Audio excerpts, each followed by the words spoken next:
yo voy a sumar a la charla, a quien tengo para charlar un ratito ahora y que realmente debo decir, tenía muchas ganas de hablar. Me estoy refiriendo a Brian J. Meyer, a J, como le dicen dentro de los más allegados, a Brian Meyer, vinculado al periodismo sin lugar a dudas, pero hoy forma parte de funciones lo que tiene que ver con el Ministerio de Defensa de la Nación dentro de lo que es La Libertad Avanza, y es candidato convencional a la reforma por La Libertad Avanza por el departamento castellano. Lo tengo en línea. Brian, ¿qué tal? ¿Cómo estás? Daniel te saluda. ¿Cómo andás? ¿Qué tal, Daniel? Un placer para mí también Bien, poder voy a conversar colocar con los vos auriculares, porque así me puedo escuchar. Te reconozco que para mí también es un lío explicar cuál es mi nombre, cuál es mi apodo y cómo se pronuncia mi apellido. Así que como quieras decirlo, de la forma que quieras, está bien. Bueno, vos decís Meyer, yo digo Meyer, te digo. No sé cómo está bien. ¿De qué forma? Mayer. Mayer. Bueno, Mayer. Es verdad, yo le puse una E, ahí es Mayer. Tenés razón. Está bien. Como te sientas cómodo, no hay problemas. Brian Mayer, el candidato. Digo el candidato porque va a ser tu primera elección dentro del departamento Castellanos. Querés ser convencional. Vas a tener una disputa muy fuerte con el senador del departamento, histórico senador del departamento. Quiero preguntarte respecto a la función de transformar o de modificar la Constitución. Primero, ¿qué mirada tenés vos en lo personal? ¿Qué te gustaría que se cambie? ¿Y qué mirada hay desde La Libertad Avanza respecto a una reforma constitucional de una provincia importante? Y donde va a haber una elección que no es menor, porque me parece que La Libertad Avanza va a estar mirada a nivel nacional respecto a lo que suceda con vos y lo que suceda también con los candidatos a concejales de las distintas ciudades. Uh-huh.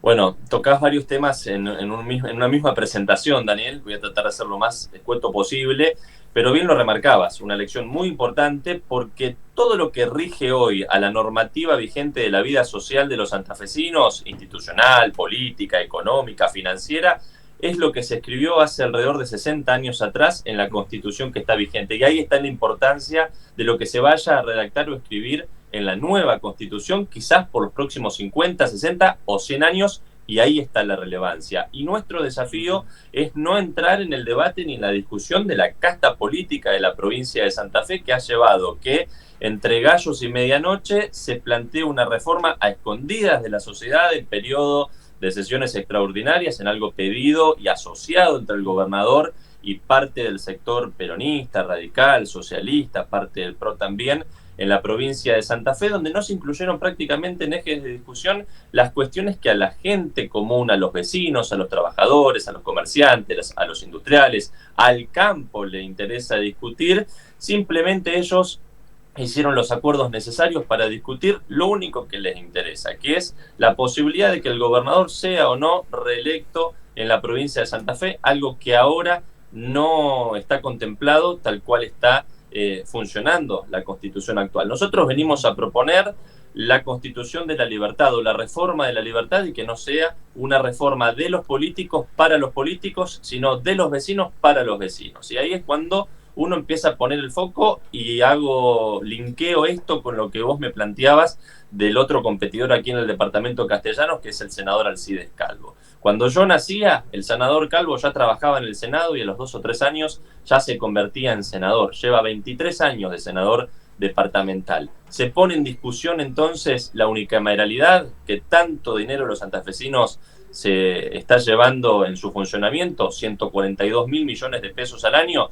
No está en discusión, porque eso no les interesa, porque es una caja negra que tiene la política para hacer negocios, para hacer clientelismo y para sostenerse, como en este caso, durante tanto tiempo. Nosotros venimos a plantear, más allá de que no esté el artículo preciso de la unicameralidad, a decir que esta es una reforma que se puede habilitar por artículos, por títulos o por temas. Y el tema de la legislación y la legislatura está en debate, está en discusión, entonces es uno de los temas que vamos a tratar de llevar adelante a la discusión y terminar con la gran cantidad de curros que también hay, como recién mencionaba. Desde el Fondo de Fortalecimiento que se creó en alianza por parte de toda la agrupación política santafesina en el 2013, porque el Poder Ejecutivo de aquel momento tenía minoría en el Senado, entonces la forma que encontró era darle plata a los senadores para que la repartan como quieran. Hoy son 40 millones de pesos por mes que tiene cada senador para repartir sin explicarle ni rendirle cuentas a nadie de para qué ni a dónde va esa plata. Bueno, es parte de lo que queremos poner freno. Y cuando hablo de 40 millones de pesos por mes, no estoy ni incluyendo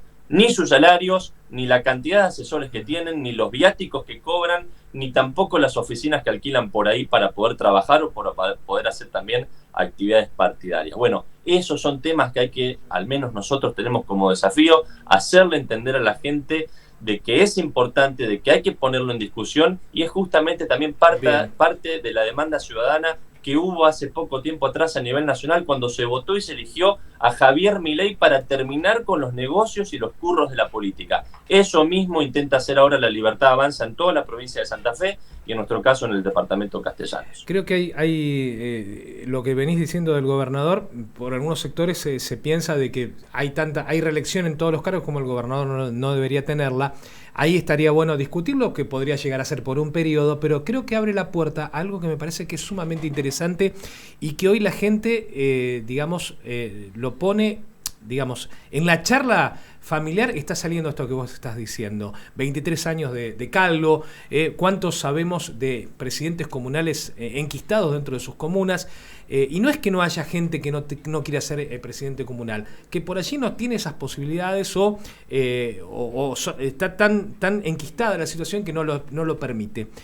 Refiriéndome a esto, da la posibilidad a la apertura de decir, bueno, sobre esa negociación de que el gobernador limitar cargos como fueran diputados, senadores, concejales, a un periodo, 2 periodos, y después que tomen 1 o 2 periodos sin estar dentro de ese mismo cargo, y pueden volver a hacerlo, uno entiende, o no. Me parece que da esa posibilidad de poder negociar ese tipo de situaciones. Son cuestiones que están en discusión, pero además, en el caso de las comunas, no puede ser que estén en campaña cada 2 años. El presidente comunal no puede estar sujeto a la buena relación que tenga con el senador departamental, con el gobernador, con el intendente más cercano, y que en base a eso tenga que estar cada 1 año ya mirando de reojo a ver para quién milita, qué cartel cuelga, qué cartel baja. El presidente comunal tiene que dedicarse a gestionar por su pueblo, por su comuna, por su localidad, prestarle atención al vecino. Hoy en día viven permanentemente en campaña. Y después lo que bien mencionabas, presidentes comunales que están hace décadas en el cargo porque justamente no existe la posibilidad, y menos cuando ocurren hechos como estos en el caso del departamento. ¿Cómo haces para combatir contra una caja tan grande que tienen para repartir? Que en definitiva, cuando uno además pone el foco en el presupuesto total que tienen para repartir, te das cuenta que en realidad lo que están repartiendo realmente a las organizaciones que lo necesitan son migajas, y por eso hablamos de clientelismo y de curro político, porque en realidad la plata gruesa termina en otra parte. Bueno, vos vas a estar participando en esta primera elección en la que te vas a embarcar. Tenés nada más ni nada menos que a Carolina Giusti, una referente, una concejala muy importante de Sunchales, pero aparte muy conocida dentro del territorio de lo que es el departamento Castellanos, y muy querida, hay que decirlo. Yo estoy muy agradecido y valoro muchísimo la actitud de Caro, que al primer llamado telefónico que tuvimos para proponerle que me acompañe como compañera de fórmula en el departamento, ella aceptó, y lo hace con una intensidad prácticamente similar a la mía, que soy quien encabeza la fórmula de La Libertad Avanza en el departamento Castellanos, por, entre otras cosas, lo que vos mencionabas. Ella viene de ser candidata a senadora departamental en las últimas elecciones, quedando muy cerquita al senador departamental, y eso significa también el hartazgo y el hastío que la gente tiene de la política de siempre, de los políticos de siempre, de la famosa entrega de sobres, y que en realidad nada ha cambiado, porque acá se viene repartiendo tanta plata supuestamente, pero la realidad no cambia, la inseguridad sigue existiendo. Ayer estábamos compartiendo un video de una vaca que amanecía con el cogote, un cuchillo en el cogote, porque intentaron faenarla en un tambo acá cerquita de Rafaela, y no podían hacerlo, y la vaca, pobre animal, quedó toda la noche con el cuchillo ahí a merced de eso. Eso no ha cambiado, los caminos rurales siguen siendo un desastre, la inseguridad, como recién mencionaba, sigue siendo un desastre, y nada cambia. Entonces también hay que plantearnos realmente para qué ocurren las cosas. Y Caro Giusti es un trabajo que ya lo viene haciendo desde las últimas elecciones, más el trabajo local que viene haciendo en Sunchales, y ahora se suma también a esta propuesta, y estamos trabajando. Estuvimos también el lunes por la noche cenando juntos en Sunchales con cantidad de vecinos allí y parte del equipo de trabajo, porque justamente nosotros lo que queremos es trabajar con la gente, con los vecinos, y tratar de llevar y de poner en discusión en la reforma, pero en la política y el funcionamiento de las instituciones en general, los intereses de la gente. Por eso cuando uno escucha hablar de reelección sí, reelección no, esto, lo otro, nosotros no queremos saber nada con la agenda de los políticos, porque la agenda de los políticos nos llevó hasta donde estamos ahora.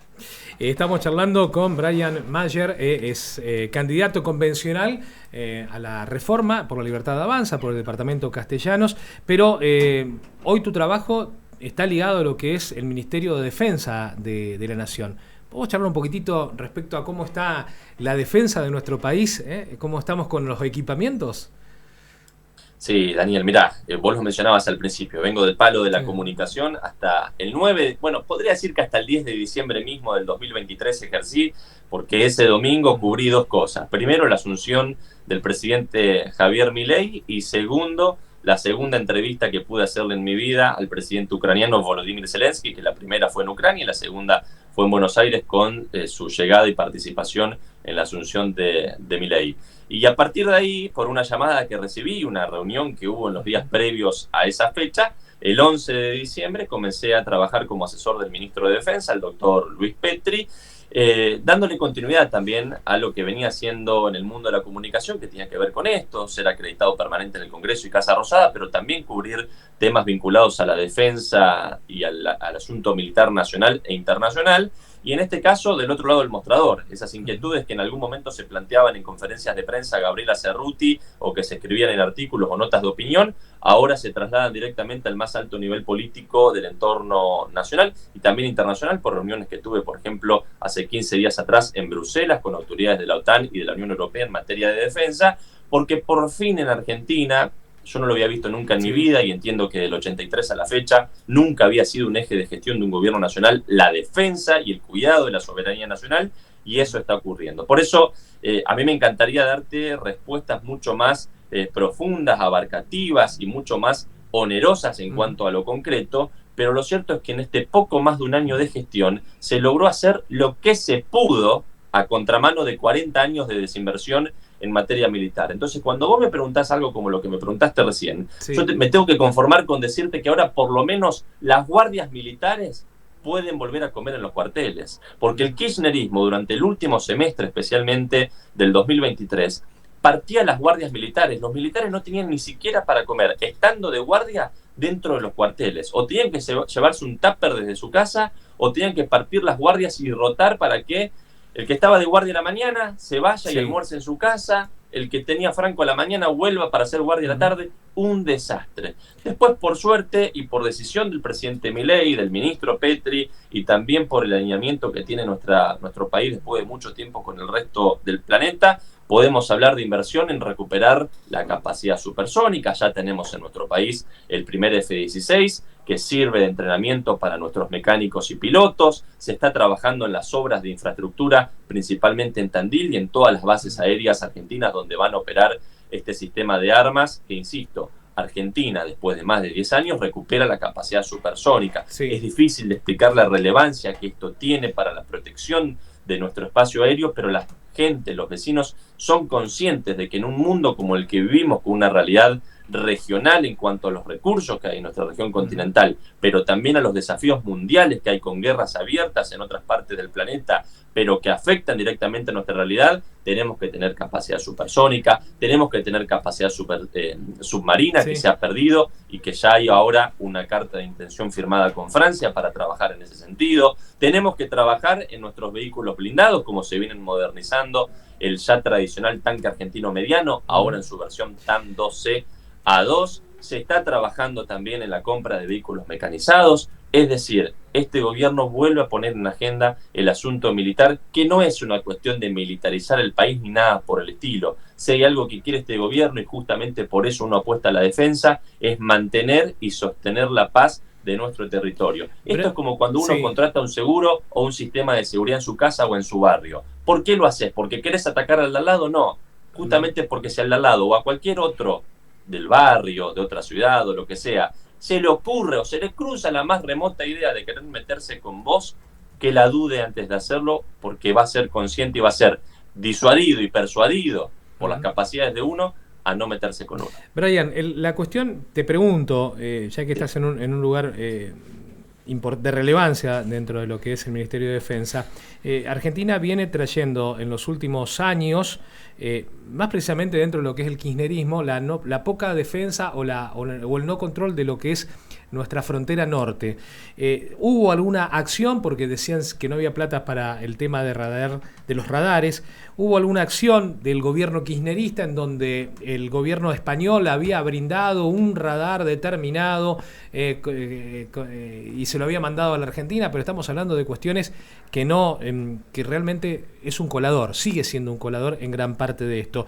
Uno pensando en lo que pasó hace unos días atrás, en donde Brasil derriba un avión venezolano respecto a la cuestión de que no se identificaba de qué procedencia era o qué llevaba ese avión, venezolano o colombiano, no recuerdo bien. Venezolano. ¿Cómo estamos hoy nosotros con la parte de radares en la zona norte del país? ¿Cuál es la idea hacia adelante? Y después, ¿qué vamos a hacer con todas estas aviones que hasta este momento siguen entrando en parte en la Argentina, pero podemos llegar a tener un control sobre eso? Acá hay que tener muy claro las diferencias y las capacidades y el poder de acción que tienen las distintas fuerzas federales, por un lado, enmarcadas en la Ley de Seguridad Interior, y por otro lado, las Fuerzas Armadas en el marco de la Ley de Inteligencia y de Defensa Nacional. En esa línea, y respondiendo a la primera parte de tu pregunta, estuve personalmente presente cuando el ministro encabezó la inauguración de un nuevo radar en Tostado, en el norte de la provincia de Santa Fe, y que fue parte de lo que derivó en el avión que después, hace poco tiempo atrás, fue derribada en la zona de Rosario con un cargamento que no recuerdo ahora si eran alrededor de 500 kilos, pero era una carga histórica de drogas a bordo, y fue uno de los operativos más importantes que hubo, y hubo participación en la detección de ese radar y también el acompañamiento aéreo de la Fuerza Aérea Argentina en ese avión que finalmente logró hacer contacto con la tierra, donde en un trabajo conjunto Gendarmería Nacional los estaba esperando para hacer lo que corresponde. En el trabajo en la frontera, pero también el trabajo en Rosario, hemos visto durante todo este año y todo el año pasado, el trabajo que esta gestión hace sin mirar el color político, del gobierno provincial de turno, tanto en la frontera como aquí en la provincia de Santa Fe. Apoyo logístico, apoyo de transporte, apoyo de personal, tanto en la frontera como en Rosario, para terminar con el narcotráfico y para terminar con la actividad ilegal allí. A cuestiones legales que tienen que llevarse adelante y que no se hacían, desde reglas de empeñamiento firmadas por el ministro de Defensa, es decir, la política haciéndose cargo de lo que los militares o las fuerzas de seguridad hagan en el terreno y dándole las garantías para que puedan accionar de la forma que tengan que hacerlo en caso de ser atacadas. Y por otra parte también medidas como, por ejemplo, dictaminar que las agrupaciones narcotraficantes sean también denominadas como agrupaciones terroristas, para poder trabajar en ese sentido. Hay proyectos de ley que el Congreso tiene que acompañar o hacerse cargo si no lo hace, como también hay decretos ya vigentes que modifican la reglamentación de las distintas leyes que recién te mencionaba, para que las Fuerzas Armadas puedan participar con las garantías necesarias, pero también con un rol importante de disuasión y persuasión, principalmente tanto en Rosario como en la frontera, para terminar con lo que vos mencionabas, el colador que tenemos en la República Argentina para el paso del narcotráfico que tanto mal nos hace y que nosotros los santafesinos, no solamente en Rosario, sino en toda la provincia, lo estamos padeciendo. Este gobierno lo viene trabajando seriamente y por eso has visto, por ejemplo, que días atrás el ministro Petri firmó un convenio con el ministro de Defensa paraguayo para trabajar conjuntamente en esta situación, y de esa forma se viene haciendo desde el primer día de la gestión. ¿Van a llegar más radares a la zona norte del país? Se está trabajando en el sistema de radarización que ya viene de años atrás. Ahí hay no solamente decisión política, sino también inversión nacional. Viene trabajando el gobierno con INVAP, que es una de las empresas que hace punta en lo que tiene que ver con el desarrollo de radares, de chips, de microsatélites y otras cuestiones del sector. Y en ese sentido se está trabajando justamente para en los próximos tiempos seguir ampliando las capacidades técnicas, pero también el recurso humano que está dispuesto y la profesionalización que hay que ir también haciendo en ese camino. Porque estas cosas, Daniel, lamentablemente no se hacen de la noche a la mañana. Cuando hablamos de F-16, no es que compramos el avión, lo aterrizamos, sale y despega. Hay que profesionalizar y explicar y formar a pilotos, mecánicos, radaristas, operadores de torres de control, readaptar las pistas, medidas de contrainteligencia, porque cuando nos metemos en temas de las grandes ligas, ya no afectamos solamente la cuestión de inteligencia o de seguridad nacional nuestra, sino de todos los países usuarios de ese mismo sistema. Entonces hay que tener un montón de cuidado y de celo, porque a veces aquí nos metemos en cuestiones sensibles, por ejemplo, en decretar que una cuestión o un proceso sea confidencial o secreto de Estado, y automáticamente tenemos a toda la oposición o algunos opinólogos diciendo que acá hay secreto, que hay tongo, que esto, que lo otro. No, son las reglas y la seriedad con la cual hay que tratar este tipo de temas para que la información sensible no llegue a manos de quien no tiene que saber gran cantidad de cosas de cómo estamos trabajando para cuidar a los argentinos. Hay una cosa importante a decir, la inversión en los F-16 es muy grande, pero eso posiciona a la Argentina con una línea de aviones F-16 dotados con una tecnología que están superiores hoy a los que tiene Chile, suponte, y pasaríamos a ser dentro de la región sur de Sudamérica, en la región de Sudamérica pasaríamos a ser quien tenga la aviación más avanzada. Argentina va a puntear en aviación y me parece importante destacarlo esto, ¿eh? Yo quiero ser muy cuidadoso con eso, no voy a entrar personalmente en comparaciones con el resto de la región y con algún lugar otro del planeta, sino sí mencionar que con esto actualizamos casi 40 años la situación aeronáutica de nuestras Fuerzas Armadas con la compra de los F-16 y que es un salto de calidad importantísimo. Los F-16, pese a que algunos digan que son aviones obsoletos, viejos o lo que sea, agarre cualquiera, googlee los F-16 y va a ver que sigue siendo un avión protagónico, no solamente en la defensa de los países, sino también lamentablemente de aquellos que tienen situaciones beligerantes actualmente en desarrollo. Así que la Argentina ha invertido en un sistema de armas aéreo realmente importante, de punta, y que si no es lo más moderno que existe en el mercado, por lo menos, insisto en esto, nos actualizó casi 40 años. Esto para que tomen dimensión en qué situación estaba hasta diciembre del 23 la Argentina en materia de defensa. Imagínense todavía todo lo que falta hacer. Sí, lo importante es el equipamiento que trae el F-16 y a eso yo entiendo que vos no quieras hablar puntualmente del tema, pero sí tengo información que estaremos bastante en vanguardia respecto, porque uno dice F-16, pero entras a ver los distintos rangos. Hay cuestiones, Daniel, perdón que te interrumpa, hay cuestiones que son sensibles y hay que ser cuidadosos con la información que se da, pero hay cuestiones que son públicas y que cualquiera también puede acceder a ellas a través de las informaciones que la propia página oficial del Ministerio de Defensa ha publicado y pueden tener la tranquilidad de incluso ver las exposiciones que hizo el secretario de Asuntos Internacionales para la Defensa en el Congreso, como así también los dos militares que están a cargo de este proyecto, que dan algunas informaciones técnicas y pueden quedarse tranquilos los argentinos que el sistema, los elementos, los accesorios y algunas cuestiones técnicas o específicas que traen los F-16 más allá de volar son realmente las necesarias para que sean, vamos a hablar en términos de mercado, para que sean competitivos. Bueno, ahí está, eso quería terminar en ese punto. Brian, nada, agradecerte este rato, invitarte a cuando estés por la ciudad, acá por Santa Fe, que te acerques un rato a los estudios y podemos charlar personalmente. Nosotros somos Rec Santa Fe, Rec Rafaela, así que me parecía interesante poder charlar unos minutos con vos. Muchísimas gracias. Gracias a ustedes por esta oportunidad, a vos, Daniel, especialmente. Bueno, el 13 de marzo arranca la campaña, así que me comprometo, quizás antes, para que no digas que voy solamente por la campaña, pero los primeros días de marzo te mando un mensajito, armo un viaje hasta Santa Fe y charlamos personalmente de lo que quieran. Te dejo un abrazo grande. Otro para ustedes, gracias. Brian Mayer, charlando con nosotros aquí en la mañana de la radio, bueno, candidato de la Libertad Avanza, candidato a convencional por el departamento Castellanos, va a diputarle al Alcides Calvo, nada más y nada menos que al histórico senador peronista.